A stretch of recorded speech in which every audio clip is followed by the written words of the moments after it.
Hi,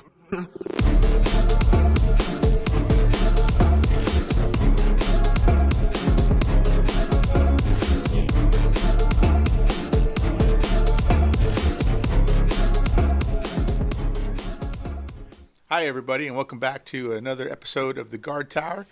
Today, I'm here with Danny. Danny, how are you? Good, Tony. How you doing? Man, I'm always good, brother.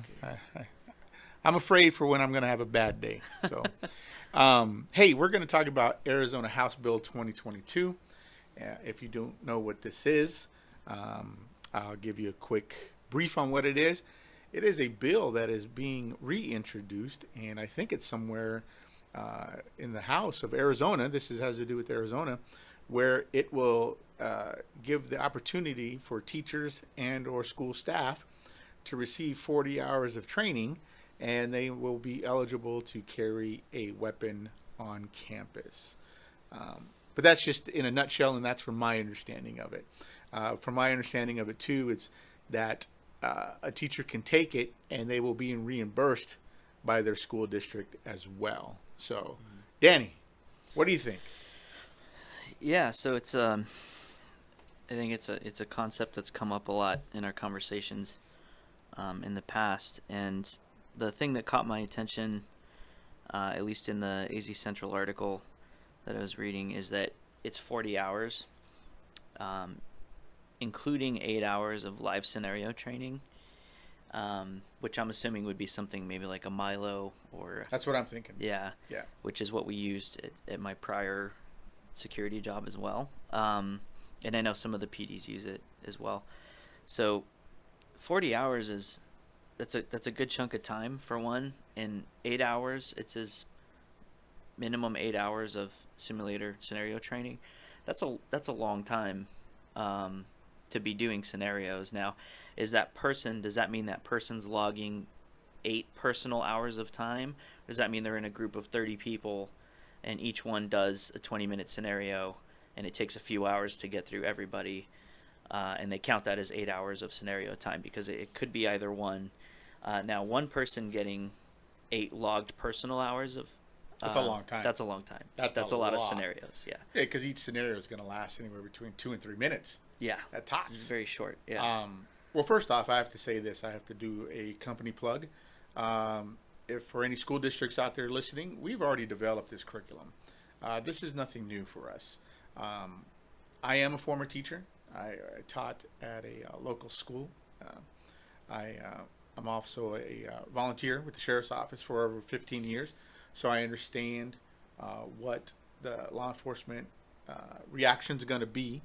And then, just from my military standpoint, just getting everybody ready, to dig into that actual situation. So what I'm trying to say is that, man, if you're even thinking about receiving this training or giving it to your school district, give us a call first, because I understand all the unique situations that are going to be held up into it.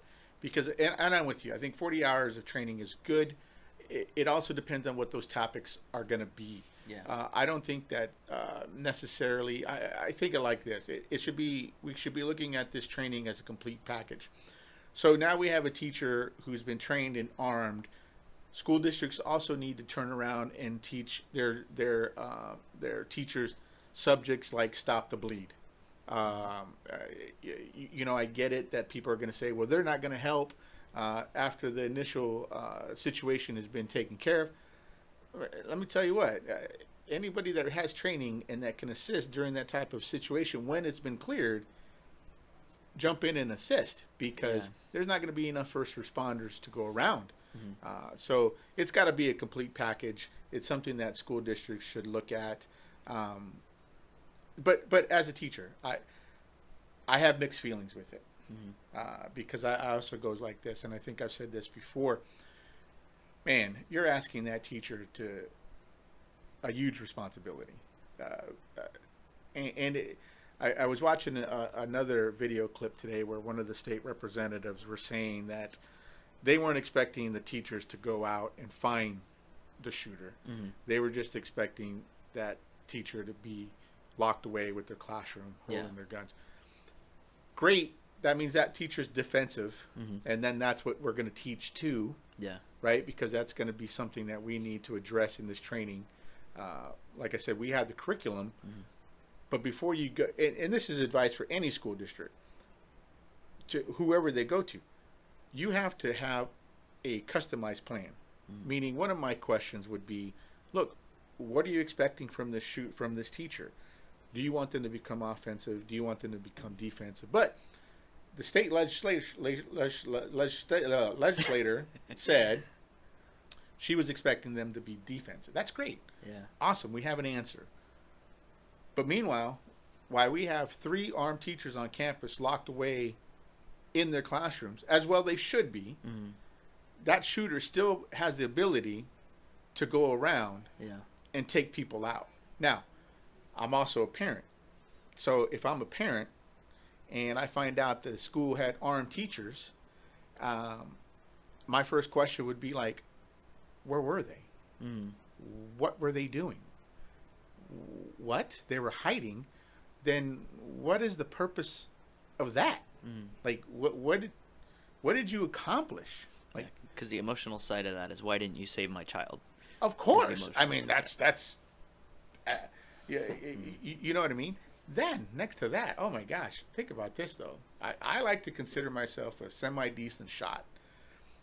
I don't know if I'd be willing to take a shot, taking somebody down from 10 yards, 15 yards with multiple students in the way. You know what I mean? I mean, yeah, going back to the Milo, actually that was one of my little hiccups in the Milo.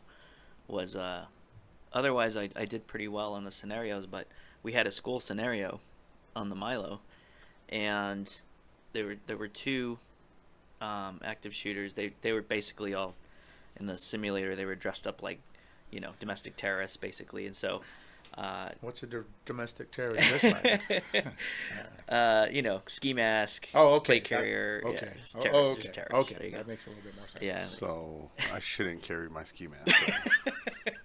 Especially at school. You're like, my face is cold, kids. What do you? I think I'm gonna order my Amazon mask with Danny's face. Is what I'm thinking. I'm like, oh my god, man. So like I actually in the simulator I got the first guy, and then it goes down the hall, and then the second guy comes out, and as soon as I fired on the second guy, this kid ran across the screen, and it got the kid in the arm. But the Milo pauses all dramatic, boop, and the kid's in the arm. So I shot the kid in the arm in the simulator. This is not real life, and that was a ding on my simulator experience. Right, the other scenarios I did pretty well, but that one, it was like, they're like, you shot that kid. I was like, I was there. I know what happened. And you can imagine the news on that. Like, I'm just thinking this. Oh yeah, teacher shoots child during active shooter. Yeah. But you know what though? This goes a little off tangent on Milo's. I don't believe in Milo simulation all the way, because let's just take what you just described. You had 2 shooters in a school. Well, let's look at the case scenarios of actual school shootings. How many have occurred with 2 people? To me, that Milo situation is meant to super elevate your thinking, your thought process. That's like saying, well, I'm going to give you a Milo with 10 shooters. That's unheard of. That's a video game. Yeah, that's unheard of in the real world. Like, that has never taken place, where a whole squad of crazy kids has decided to take out their school. Yeah. That's Unreal Tournament. Like, it's a Steam game. All right. Because, and then next to that, I say that, there's so many things that are different with Milo and realistic training, and but anyways, but there's also a lot of things that people have to realize too. Like, okay, fine, we have an armed teacher. How do we make sure that during the shooting situation, when law enforcement arrives, they're easily identified? Because I can tell you with my training, when we did schools, man, we didn't know who was who, because like the Milo, they said, oh, multiple shooters are in the school. Anybody with a gun, guess what, is a bad guy. Yeah. So how do you know that teacher is supposed to be armed? Yeah, and even if you establish an identifier right for the teacher during the situation, that's what the teacher is going to wear or something, put on an armband. If somebody gets that information, i.e., the shooter, then they just put that on. Well, that too, but if they're smart and they know that that teacher has put on that identifying vest, Yeah. I'd be calling the cops, going, "Hey, you know what the shooter looks like?" Right, and then where do we go from there? And he wears a vest, by the way. Yeah. He looks just like Mr. Jones, the science teacher. Yeah, you know what I mean? I mean, It's just getting worse and worse. There's no. It's that avalanche. is that what? You're just rolling it down, all that. Yeah.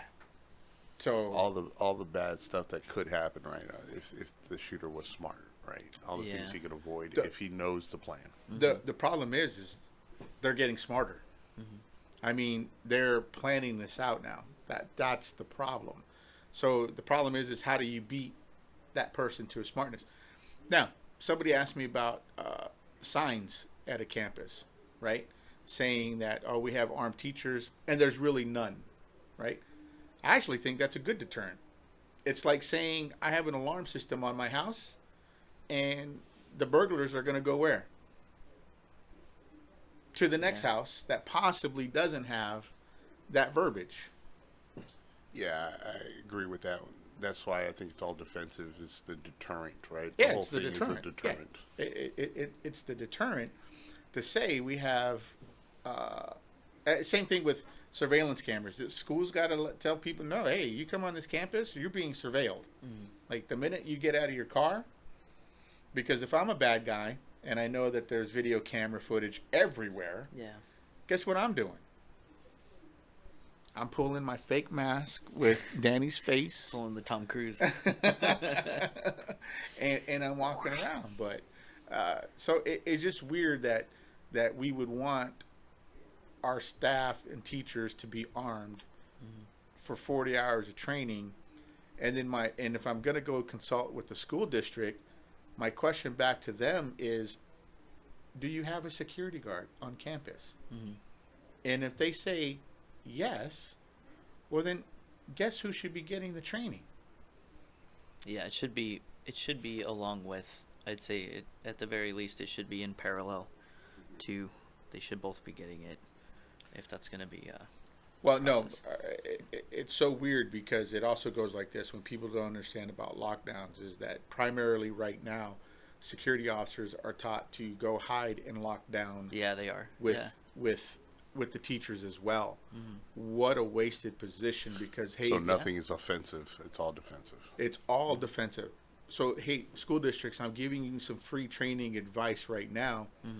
Design somebody to actually go outside and meet the law enforcement officers for when they arrive, because I can tell you right now, I've seen where schools have been in a lockdown and local PD has arrived and they can't even get in. Yeah. You see what I'm saying? Stop thinking that that security person is just there to do nothing. They're there to actually do things. Like, hey, if this were going to happen, we're calling security. If this was going to happen, we expect our security team to do this. Versus that old adage of, well, he's just a security guard. Yeah. He's not here really to do anything. Matter of fact, the next time I go to a school district, the first thing I'll do is I'll take a picture of the security guard sitting in the golf cart with his foot up, looking cool, trying to impress I don't know who, because it's kind of sick after a while. Because usually that's how school security guards are. Stop thinking that we have to train the teachers, right? Because as a teacher, I'm a highly trained teacher. In that realm, I wouldn't carry. I'm not getting any more money, right? I'm taking a lot more liability on. And my school, your kids go to this school where I taught. I don't think they have security. Yeah, I don't remember seeing anything when I was there in the campus for a little bit. But even if I did see security, I feel the same way. I mean, I always go back to old Scottish Pete from junior high, who just sat in the golf cart, kind of just stared at the kids Doing what? from Yeah. a distance. And I'm like, yeah, there's, He would just they're going, aye, yeah. aye. Yeah. And it's so weird. But next time you're on that campus, look around. Because I'm telling you, when I was there, we didn't even have security. And it's in a pretty shady part of town, right? Yeah, a really shady part of town. I'm going to say pretty shady. I'm going to say pretty shady, you know, because I do like the school. I do like the school. I'm saying. I used to live across the street, and this is shady when I was living there in 2004. Okay, So- all right, but I'm going to say pretty shady. That's how our high school was at the time. They bought it and tore it down and built more nicer high school. But at the time, there was a very ghetto neighborhood right next to the school, to the point where I had friends who lived in the very ghetto neighborhood, and they would literally walk from their front door to their class, and it took them about 40 seconds to get from. I mean, you'd be in the parking lot looking at, like, you know, the drug deal houses, right? And you're like, this doesn't feel safe, you know. But the Drug deal houses. You were learning economics. business 101. business 101 And pharmaceuticals. Street business. Pharmaceuticals. So I don't know what you're saying about your high school. It sounds like That's pretty some good. high-speed learning. Right, That's- man. I mean, come on. real world. But you know, it goes back to our previous segment where you said that people come desensitized to certain situations. Let's talk about that neighborhood where that school is. There have been some crazy things on that street, and it's a main street, that have happened within 1,000 yards of that Oh, campus. wow. Okay. Where they shot up back in the day. It used to be a Circle K on the corner, right? They had a shootout right there on that corner. You know what I'm talking about? Yeah, I do, and I'm realizing there's another high school and junior high and elementary blocks away. So Oh, yeah. Wow. And then they actually had a shooting at the restaurant on the campus. But you know what, though? Like you said, they become desensitized to what is going on versus if it was my way of thinking, man, we're having some high-tech security because this happened 5 years ago. Yeah, you know what I mean? Like it's just crazy. So, but back to the training. And then I think we're going to have a lot of yahoos who say that they can do this training and don't know what they're going to deliver. They just see the bottom line of the money. You know what I mean? I mean, at least with my company, hey, we got the lesson plan. We got everything that's going to meet Department of Public Safety regulations. We're going to hand out multiple certifications to say, teacher, you're covered liability-wise this way, this way, this way, and this way. So, and then what do we, I mean, so I think 40 hours is adequate. It would be interesting to see what they do for refresher training. But I tell you what, it's going to be interesting to see is if this does pass, how the local law enforcement agencies treat this. Whether they are behind it, not behind it. Yeah. well, I'm not going to plug this security company in, but they do about 40 hours too, right? Yeah, that's required for your armed card. And That's what did you required. think? Because you were coming in from a place of not really shooting, right? Or not in a military sense. Not No, in that- you're right. Yeah, I hadn't really been. So from hadn't been civilian into that Yeah. role, what do you think of the training that you took? I don't know if it's going to be the same training. I doubt it will, but Yeah, it was for what it was. It was okay. It was okay, just in the sense that, like, a lot of it's desk time, right? A lot of it's just death by PowerPoint, right? And you're going through and you test on the questions. And you have to make sure you understand use of force, and you understand the ARSs that are involved and what people can or shouldn't do in response to a threat or whatever, and as a civilian, right? Because that's what we were learning as a civilian, and then we did have a few hours of Milo, and then we had the live range qualification, which was, it's pretty much the same one that everybody has to take for for getting the certification. So it felt like it was enough to take somebody from not knowing what they were doing to feeling at least confident that they could use their firearm, and that they could do it hopefully in a safe way. So safe, yeah. What would you take away or put into the program to make it better or more, for you to feel more confident in that? Because you're pulling in teachers now that are used to a certain role, right? And now you have this expectation of them to do certain things, right, that are more than just the airplane, hey, are you prepared to open this door, right? That type of thing. And so it's huge, right? It's a huge change. Just to feel confident, what would you add into that? It would definitely be threat recognition and honestly just range time. I think part of the reason people feel nervous about using a firearm is just because they haven't used it enough, like with most things in life, right? So them just being able to get a lot of range time where they're used to the feeling, they're used to the sound, the smell, all the weird stuff that comes with being using like live rounds, and then being able to assess a threat quickly and making sure you're not like going back to whether the cops are going to be okay with whether departments will be okay with teachers carrying or not. I know that the PD doesn't want to kick their way into a classroom and then have a teacher who's panicking start shooting at them. Sure, who would? Right. I mean, so they need to be able to assess threats better. I don't think there's enough of that necessarily in a lot of the 40-hour courses. Well, it's funny too because you brought up so many things that are part of our curriculum that I'm afraid to say too much because, oh, by the way, I have to tell you guys, if I haven't told you guys, that we do have competition now. There's another individuals out there that are making a podcast similar to ours, by the way. Okay. So trailblazing.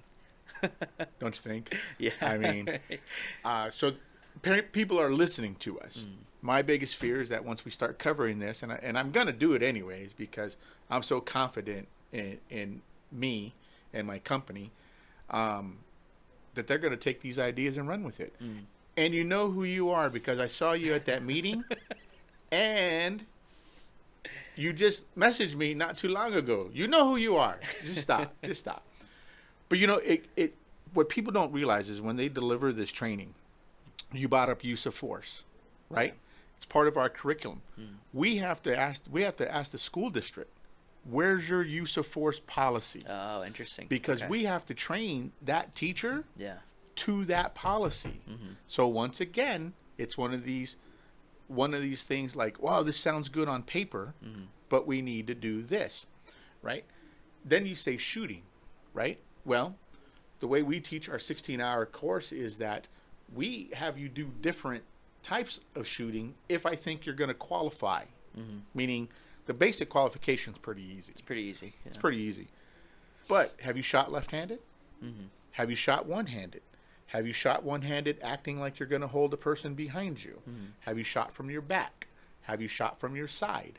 Have you done all these little things? Now, sure, and let's see if you can answer the question because it sounded like it was good training. Did you carry a backup gun? No. Okay, well, then did they cover that in your training? Yeah, No. Okay. Maybe they should have. Whatever company that was that delivered 40 hours of training, I'll just give you that little tidbit. Maybe you should cover. Because I got news for you. If you walk up to a police officer and you know them and ask them a stupid question, which they're going to look at you stupid, sir, do you carry a backup weapon? He's going to be like this. No. I don't. Right? Yeah. Because what do you do if that weapon were to be taken away from you? Yeah. Right. Same thing with the teachers. What are they going to do if that weapon gets disarmed from them from a student? Which is totally possible because those students can overpower those teachers. So yeah, some of these high school kids are huge. Oh, They're gigantic. I'm not even talking about a teacher. Like, there was a police officer yesterday, last night. I went to Taco Bell, and all I could think of was, dude, just one body slam, and she's out. yeah. There's, all I there's have to some do is little grab. ones there. Yeah. Well, you don't know. Maybe she's got some Hong Kong Phooey in her, and Yeah, okay. you don't know. So looks could be deceptive. One of the girls I was one of the girls I was in the academy with, I think she got the memo on that because she's this tiny little thing, right? Very smart, very responsible, great person. But I saw her in the academy, right? And then when I was out of there, I didn't see her again. And then I saw her recently, and she's either been hitting the juice Whoa. or she's been in the gym for hours, hours and hours a week because Do the she calculation. walks in and I was like, whoa, she's just got all this muscle and tattoos going on. And I'm just like, I remember seeing she's a guy like working on that it. at the gym, and he like transformed in 3 months, and so you just Really? automatically you go, yeah, they probably like juiced. There might be juice in Yeah, it. but Either that or something happened to her on the job where she said, I think so. I think that's what it was. that could have been Yeah. I need to do something now. Yeah. So it's. But yeah, I'm thinking about my teachers in the past, and I'm like, yeah, there's a lot of students that could have overpowered these teachers. Oh yeah, it's just amazing. My biggest fear is that people aren't going to get trained the right way. They're not going to understand the innuendos and the hidden turbulence that they're going to fall into. The teacher has to pull out a weapon. We covered use of force policy. Do they have legal protection? Right? I mean, what are they going to do if something were to happen? Who's going to cover them? I mean, does the school district now have the insurance Yeah. to cover all that? Those are the things that need to be talked about. Fine, I could give you 40 hours of training, and it also goes, what kind of round are you going to carry? Mm. What type of caliber are you going to carry? What about where are you going to put it? Right? Because it's also Yeah. going to go back to one of those adages of, think about when you lock your gun away at your house. Mm-hmm. Yeah, it's in a safe, it's in a good location. But what do you do if a burglar shows up? Yeah. What do you do? Are you fast enough? Are you Probably fast not. enough? No. No. That's No. why I sleep with mine like a wubby. Wow. Like this right there. And then you're so well trained, you just go like this, Like, and then go back. just go back to sleep. No, I'm just kidding. Or am I? But do you lock it away in your classroom, and then say you do have an alarm go off? Do you have enough mental fortitude to say, "Oh, I better grab my gun"? Or do you go into safe teacher mode and get all the kids in the safe room first? I mean, Yeah. so a lot of things to think about that people aren't going to cover in their 40-hour training. Once again, I deal with it every day.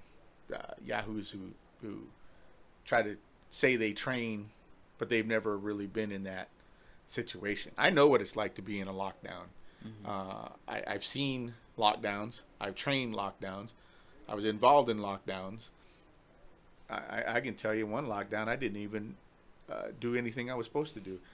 I decided to walk off campus because. Oh, you mentioned that last time. Yeah. Well, That's right. why am I going to go be locked away in a box? Because you're saying you knew that the outside, they were about to do the outside gates, right? Yeah, Something yeah, like that, yeah. So once you're trapped behind there, Mhm. you're supposed to find a classroom to be locked away in. What do you do if the door's already locked? Number one, and then number two, once you're in here, it'd be just like here. If a shooter were to come in here, we only have one entry and exit out. Yeah. I don't like that concept.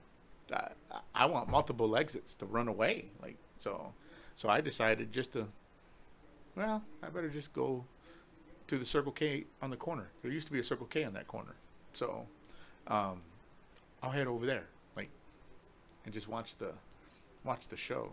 So, yeah, it'll be interesting to see what happens. Yeah. Because the last article I saw, Katie Hobbs was saying that she was going to deny it. So, like I said, it'll be interesting to see what happens. And I got news for you guys. If you don't know, right now, it is legal for schools to give the authorization to carry weapons on campus. All it takes is a letter from the actual superintendent of the school district Okay. stating that it is allowable for so-and-so to carry a gun. Nice. Okay. Yeah, what people don't understand is that that's already in place. That it just takes a letter from the superintendent saying, you know what, so-and-so can come on campus with a gun. Interesting. And you're Okay. covered legality-wise. Yeah, I didn't know that. We just lost the superintendent as a viewer. That guy said that. That guy said so. But yeah, no, it'll be interesting to see what happens. I'm looking forward to it. Not even as a businessman, I'm looking forward to it that we deal with school districts that really want the experience that we come with as a company. Yeah. Like it'll be interesting because, you know, as a company, what we have to worry about is pricing. You know, because 40 hours of training is not cheap. But I also understand, and this is a plug for all those school districts listening, I also stand budgets. You know what I mean? Yeah. I know that schools are strapped with budgets. I know that they're strapped with cash. And so we're aware of everything, that when you're done with us, everything will be treated all right. So Danny, as always, man, always a pleasure. So yeah, absolutely. yeah. Well, come back to us when we have another episode ready to go, and then we'll talk to you guys later. Stay safe out there. All right. Thanks, Tony. Yep.